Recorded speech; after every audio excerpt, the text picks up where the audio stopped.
The power of the lake is just mind-boggling. The lake, period, is what holds a lot of people here and what draws a lot of tourists here.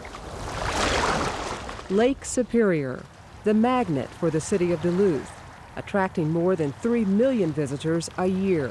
I like this, the ice picture. Newspaper reporter Chuck Frederick has written a book about the city and its very famous lake. It's just something, the city gets under your skin, you know, there's just something about the place that feels so good, it feels so right. The city of Duluth stretches some 25 miles along the lake shore. Closest to the water is Canal Park, which includes quaint shops and restaurants to enjoy. But the #1 attraction is the lift bridge. The aerial lift bridge is the largest and fastest lift bridge in the world. It rises 138 feet in under a minute. The bridge clears the way for more than 1,000 vessels each year. When the ships call the bridge and the bridge calls back to the ships. We can hear that from our house on the western hillside. And my 4-year-old, every time she hears a ship call to the bridge, she yells, "Welcome to Duluth," you know, as though they can hear. Duluth's economy was also founded on rail traffic. An awful lot of material came to Duluth and was shipped out from here on rail or vice versa. The Train Museum, considered one of the better collections in the world because of its variety, hosts more than 50,000 tourists annually. Curator Tom Gannon believes one visit is not enough. That's a measure of success with a museum, that there's enough there that you feel that you might have missed something and you want to go back again.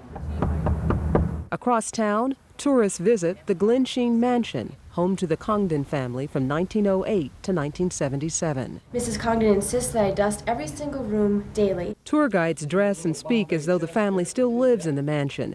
Guides answer a lot of questions about the lavish furnishings, but nothing about the murder of a family member that took place in an upstairs bedroom in 1977. We simply tell them that we don't discuss any of the controversial incidents that happened in the estate out of respect for the family.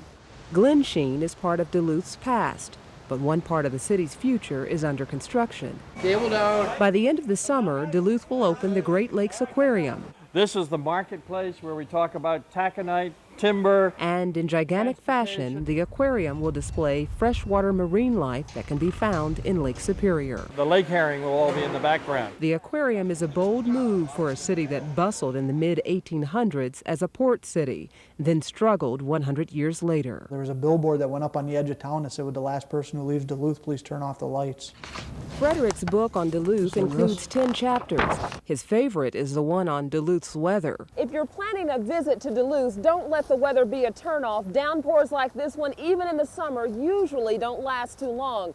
But the weather in Duluth is legendary. It's the stuff that good stories about this port city are made of. The weather really adds so much to the character of the city. The Mataafa steamer was caught in a November storm in the Duluth Canal in 1905. 9 men on board lost their lives. Tragedy or triumph, the lake continues to pull in the tourist. I think it's the lake. Yeah, because of the huge ships. Yep. And the lift bridge.